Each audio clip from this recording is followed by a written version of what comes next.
ज्योतिषियों के मुताबिक हनुमान जी का जन्म त्रेता युग के आखिरी चरण में चैत्र पूर्णिमा को मंगलवार के दिन हुआ था। उनका जन्म भारत के हरियाणा राज्य के कैथल जिले में हुआ था, जिसे पहले कपिस्थल कहा जाता था। एक कथा के मुताबिक वायुदेव ने अंजनी की तपस्या से प्रसन्न होकर उन्हें वरदान दिया था कि उन्हें एक बलशाली पुत्र होगा।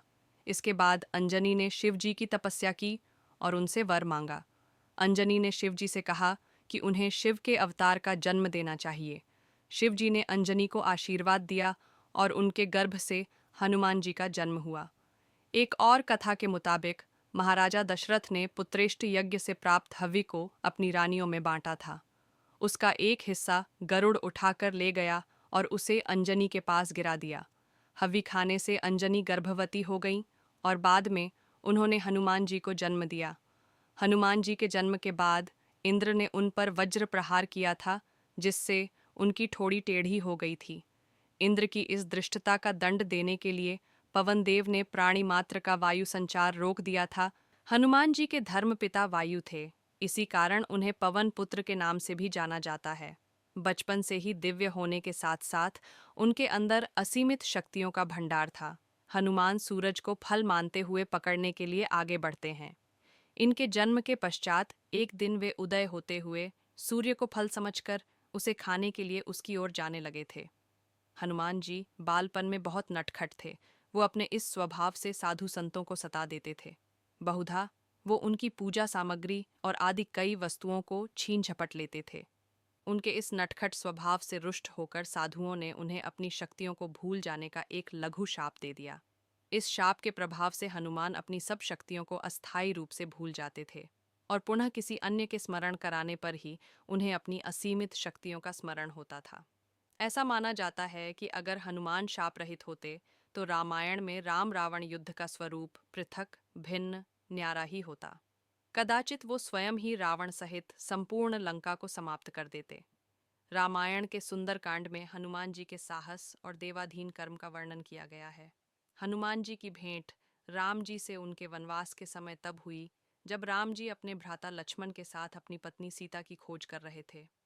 सीता माता को लंकापति रावण छल से हरण करके ले गया था।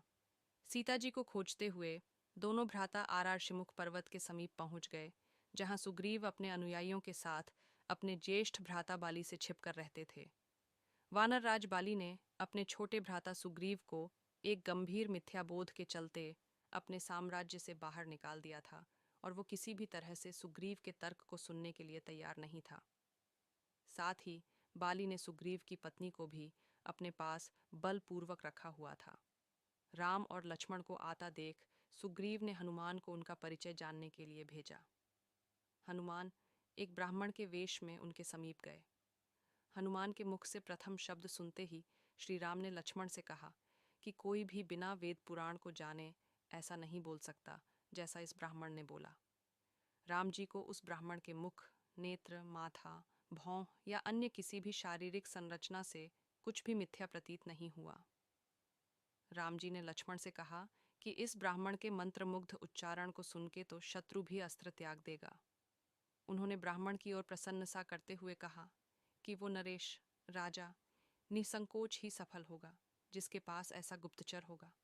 श्री राम के मुख से इन सब बातों को सुनकर हनुमान जी ने अपना वास्तविक रूप धारण किया और श्री राम के चरणों में नतमस्तक हो गए। श्री राम ने उन्हें उठाकर अपने हृदय से लगा लिया। उसी दिन एक भक्त और भगवान का हनुमान और प्रभु राम के रूप में अटूट और अनश्वर मिलन हुआ। तत्पश्चात हनुमान ने श्री राम और सुग्रीव की मित्रता करवाई। इसके पश्चात ही श्री राम ने बाली को मारकर सुग्रीव को उनका सम्मान और गौरव वापस दिलाया और लंका युद्ध में सुग्रीव ने अपनी वानर सेना के साथ श्री राम का सहयोग दिया। सीता माता की खोज में वानरों का एक दल दक्षिण तट पे पहुंच गया, मगर इतने विशाल सागर को लांघने का साहस किसी में भी नहीं था। स्वयं हनुमान भी बहुत चिंतित थे कि कैसे इस समस्या का समाधान निकाला जाए। उसी समय जामवंत और बाकी अन्य वानरों ने हनुमान को उनकी अद्भुत शक्तियों का स्मरण कराया। अपनी शक्तियों का स्मरण होते ही हनुमान ने अपना रूप विस्तार किया और पवन वेग से सागर को तैरकर पार करने लगे। रास्ते में उन्हें एक पर्वत मिला और उसने हनुमान से कहा कि उनके पिता का उसके ऊपर आरण है, साथ ही उस पर्वत ने हनुमान से थोड़ा विश्राम करने का भी आग्रह किया, मगर हनुमान ने किंचित मात्र भी समय व्यर्थ न करते हुए पर्वतराज को धन्यवाद किया और आगे बढ़ चले। आगे चलकर उन्हें एक राक्षसी मिली, जिसने कि उन्हें अपने मुख में घुसने की चुनौती दी। परिणाम स्वरूप हनुमान ने उस राक्षसी की चुनौती को स्वीकार किया और बड़ी ही चतुराई से अति लघु रूप धारण करके राक्षसी के मुख में प्रवेश करके बाहर आ गए। अंत में उस राक्षसी ने संकोच पूर्वक ये स्वीकार किया कि वो उनकी बुद्धिमत्ता की परीक्षा ले रही थी।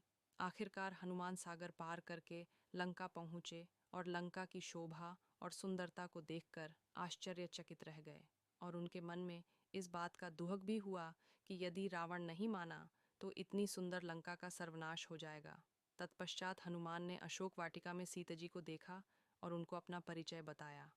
साथ ही उन्होंने माता सीता को सांत्वना दी और साथ ही वापस प्रभु श्री राम के पास साथ चलने का आग्रह भी किया, मगर माता सीता ने यह कहकर अस्वीकार कर दिया कि ऐसा होने पर श्री राम के पुरुषार्थ को ठेस पहुँचेगी